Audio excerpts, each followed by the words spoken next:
Hello बच्चों, कैसे हैं आप लोग। आशा करती हूँ अब तो आप बोर्ड परीक्षा के लिए अच्छी खासी तैयारी कर रहे होंगे। आपने अगर मेरे द्वारा पढ़ाए समास देख लिए हैं तो ठीक है, नहीं तो देखिए पदबंध भी मैंने पढ़ा दिया। अब हम पाठ्य पुस्तक स्पर्श के पद्य खंड में दूसरा चैप्टर मीरा के बारे में पढ़ेंगे। मीरा कृष्ण भक्त थी और इनका सारा जीवन भगवान कृष्ण की आराधना करते बीता।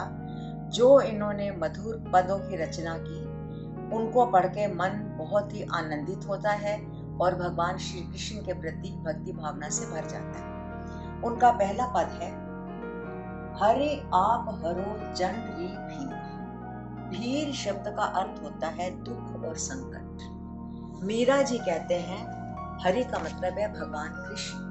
हे भगवान कृष्ण, आप जन मैंने लोगों के कष्टों को हरण कीजिए, दूर कीजिए।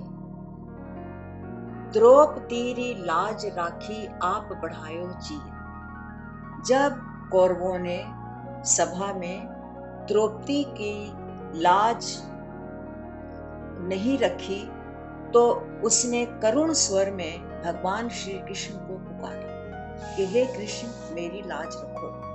आपने द्रौपदी के चीर मैंने वस्त्र, उसका वस्त्र बढ़ाकर, साड़ी बढ़ाकर उसकी लाज रखी, उसकी लाज की रक्षा की। क्योंकि भक्त वत्सल भगवान कृष्ण जब किसी की करुण पुकार सुनते हैं तो वो कभी रुकते नहीं है और असंभव को संभव कर देते हैं, और इस प्रकार द्रौपदी की लाज बचाई। बूढ़ तो भगत कारण रूप नरहरि धर्यो आप शरीर। आपने बच्चों भक्त प्रहलाद का नाम सुना होगा। भक्त प्रहलाद भले ही असुर कुल में पैदा हुए, पर उनके पिता हिरण्यकश्यप वो चाहते थे कि प्रहलाद उनको ही भगवान मानकर पूजा करें और वो भगवान नारायण कृष्ण के उपासक थे। हिरण्यकश्यप अपने पुत्र को, भक्त प्रहलाद को बहुत ही दुख देते थे, तो अपने भक्त के कारण ईश्वर ने, नर कहते हैं मनुष्य, हरि मैंने सिंह, नरसिंह का रूप धारण किया और इस प्रकार अपने भक्त प्रहलाद की रक्षा की। हिरण्यकश्यप का उस अत्याचारी का नाश किया और भक्त प्रहलाद की रक्षा की। बूढ़ तो गजराज राख्यो काटी कुंजर पीर। कुंजर शब्द का अर्थ होता है हाथी और बूढ़तो शब्द का अर्थ होता है डूबते हुए, और पीर का अर्थ होता है दुख, कष्ट। जब हाथी गजराज नदी में तैर रहा था तो एक मगरमच्छ ने उनका पैर पकड़ लिया। हाथी ने बहुत प्रयास किया अपने को बचाने का, लेकिन वो मगरमच्छ उसको पानी के अंदर घसीटता चला गया। हार कर गजराज ने करुण स्वर में भगवान कृष्ण को पुकारा, तो डूबते हुए गजराज की आपने रक्षा की और इस प्रकार हाथी के कष्ट को दूर किया, मगरमच्छ के उसको बचाया। दासी मीरा लाल गिरधर हरो म्हारो भीर। भीर का अर्थ होता है फिर कष्ट। मीरा जी कहती हैं, गिरधर, हे गोवर्धन पर्वत को धारण करने वाले। गोवर्धन पर्वत को धारण भगवान कृष्ण ने भी किया था। हे गोवर्धन पर्वत को धारण करने वाले भगवान कृष्ण, मैं मीरा आपकी दासी हूँ और आप म्हारो मैंने हमारे, भीर मैंने कष्टों को, दुखों को, संकटों को भी हरो, हरण कर लीजिए, दूर कर दीजिए। हे भगवान कृष्ण, आप हमारे भी जीवन के सभी कष्टों को दूर करें। इस प्रकार मीराबाई एक कवित्री तो थी ही, पर भगवान कृष्ण की परम भक्त थी। इन पंक्तियों से हम भगवान कृष्ण के भक्त वत्सल रूप का ज्ञान प्राप्त करते हैं कि जब भी कोई उनका भक्त संकट में होता है वो आकर रक्षा करते हैं। अब बच्चों, मीरा के पद से अब हम दूसरा पद पढ़ने जा रहे हैं। श्याम महाने जाकर राखो जी। गिरधारी लाला महाने जाकर राखो जी। प्रस्तुत पंक्तियों का अर्थ है, मीरा भगवान कृष्ण से प्रार्थना करते हुए कहती हैं, हे श्री कृष्ण, महाने मुझे अपना चाकर, सेवक, नौकर रख लीजिए। हे श्री कृष्ण, आप मुझे अपना सेवक बना लीजिए, सेविका बना लीजिए। गिरधारी लाला, हे गोवर्धन पर्वत धारण करने वाले भगवान कृष्ण, मुझे अपनी सेविका बना लीजिए।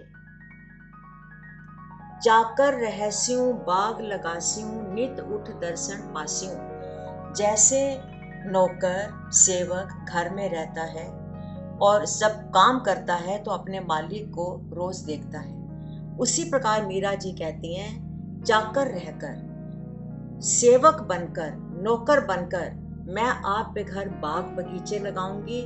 नित मैंने प्रतिदिन उठकर आपके दर्शन प्राप्त करूंगी।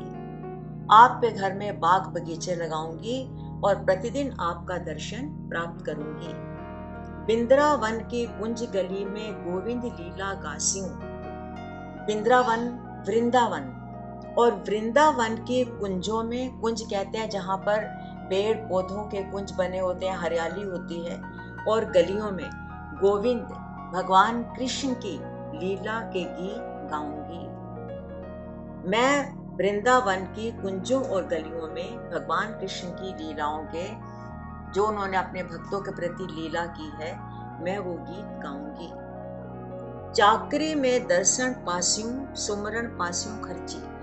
अब जैसे कोई नौकर किसी घर में काम करता है तो उसको वेतन की प्राप्ति होती है, उसको और धन मिलता है, उसके जीवन का लक्ष्य पूरा होता है, वो धन की कमी नहीं होती। तो मीरा जी कहती हैं, मैं जब आपकी चाकरी करूंगी, आपका जब मैं सेविका बनूंगी, तो एक तो आपके दर्शन प्राप्त करूंगी, दर्शन पास्यों, दर्शन प्राप्त करूंगी, सुमिरन पास्यों खर्ची, और जब आपका ध्यान करूंगी, आपको स्मरण करूंगी, तो मुझे खर्ची, वेतन प्राप्त हो जाएगा। उसी रूप में, आपके दर्शन रूप में मुझे वेतन प्राप्त हो जाएगा। भाव भगति जागीरी पास्यूं, तीनों बातां सरसी। और आपके प्रति जो भक्ति भाव है, जो मेरे मन में आपके प्रति भक्ति भावना है, उससे मैं जागीर जायदाद ही प्राप्त कर लूंगी। मेरे लिए जागीर जायदाद सांसारिक धन दौलत नहीं है, आपके दर्शन, आपका ध्यान, आपका स्मरण। मैं आपका भक्ति भाव में जागीर को प्राप्त कर लूंगी, और इस प्रकार तीनों बातें, तीनों लक्ष्य मुझे प्राप्त हो जाएंगे। मुझे वेतन प्राप्त हो जाएगा, मुझे भक्ति भावना प्राप्त होगी, और आपकी भक्ति के रूप में मैं जायदाद को प्राप्त कर सकूंगी।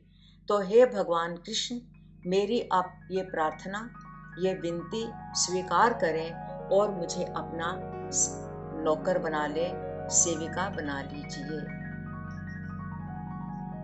प्यारे बच्चों, अब दूसरे पद में मीरा जी आगे कहती हैं, मोर मुगट पीतांबर सोहे गल वैजंती माला।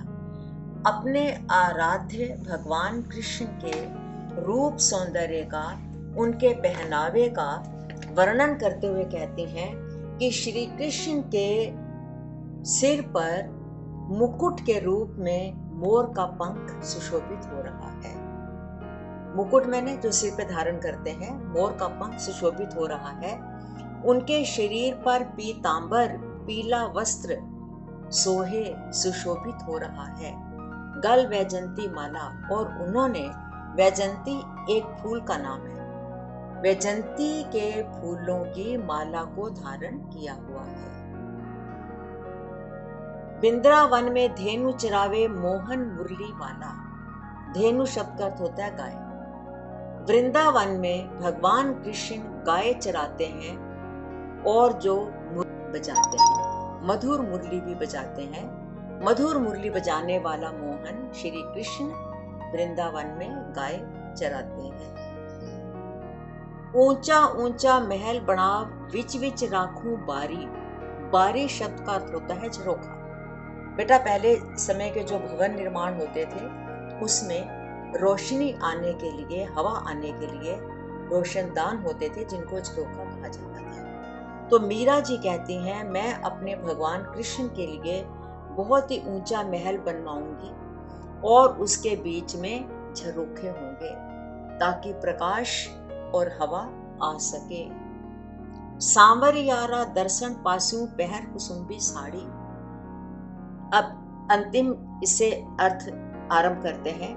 कुसुम्बी साड़ी पहनकर, कुसुम्बी कहते हैं केसरिया, ऑरेंज कलर, केसरिया रंग की साड़ी पहनकर मैं सांवरिया भगवान कृष्ण के दर्शन पासियों दर्शन प्राप्त करूंगी, क्योंकि भगवान कृष्ण को पीला रंग, केसरिया रंग बहुत ही प्रिय है। आधी रात प्रभु दर्शन दीजो, जमुना जीरे तीरा, तीरा कहते तीर, किनारे। हे प्रभु, हे श्री कृष्ण, आप यमुना के किनारे आधी रात को मुझे दर्शन देना, दर्शन दीजिए। मीरा रा प्रभु गिरधर नागर, हिवड़ो घणो अधीरा। हिवड़ो शब्द का अर्थ होता है हृदय और घणों का अर्थ होता है बहुत, अधीर मैंने व्याकुल। मीरा जी कहती हैं, हे गोवर्धन धारण करने वाले प्रभु, प्रभु श्री कृष्ण, मीरा मेरा मन, हिवड़ो मैंने हृदय, आपसे मिलने के लिए घणों अधीरा बहुत ही व्याकुल हो रहा है। मैं आपकी भक्त हूँ, आप मेरे आराध्य हैं, मेरे भगवान हैं और मैं आपका दर्शन पाने के लिए बहुत ही व्याकुल हो रही हूँ, क्योंकि आपने बहुत से उदाहरणों से ये सिद्ध कर दिया कि जो आपको दया से भरकर, आपके प्रति श्रद्धा से भरकर आपको बुलाता है तो आप उसकी रक्षा करने दौड़े चले आते हैं। तो मैं आपकी भक्त हूँ, मेरा मन भी आपको मिलने के लिए बहुत ही व्याकुल है और हे श्री कृष्ण, आप मुझे दर्शन दें और मेरे मन को शांति प्रदान करें। तो बच्चों, आपको इसका ये पता लगा कि मीरा जी भगवान कृष्ण की परम भक्त थी और ये कहा जाता है, आपके इस पाठ्यक्रम में नहीं है लेकिन एक तो आपको पता ही होगा, बता रही हूँ कि ये सब ससुराल में थे तो इनके जेठ जी ने, राणा जी ने इनको मारने के लिए बहुत उपाय किए, क्योंकि उनको ये लग रहा था कि मीरा हमारे कुल का नाश करने वाली है। तो एक बार उनको विष जहर का प्याला भेजा ये कहकर कि ये इसमें लिखना नहीं है, केवल मैं आपको एक सामान्य ज्ञान के लिए बता रही हूँ कि यह भगवान कृष्ण का चरणामृत है, इसे ग्रहण करो। मीरा को पता था उसमें भयंकर विष है, लेकिन उन्होंने अपने कृष्ण जी का चरणामृत को अपमान नहीं किया और उसको, विष को चरणामृत समझकर पी गई और वाकई में अद्भुत चमत्कार ये हुआ कि भगवान के कृष्ण की कृपा से वो जहर भी चरणामृत ही हो गया और मीरा बाल बाल बच गई। और इसी प्रकार एक बार उन्होंने, उनके जेठ जी ने, राणा जी ने एक पिटारी में भयंकर कालकूट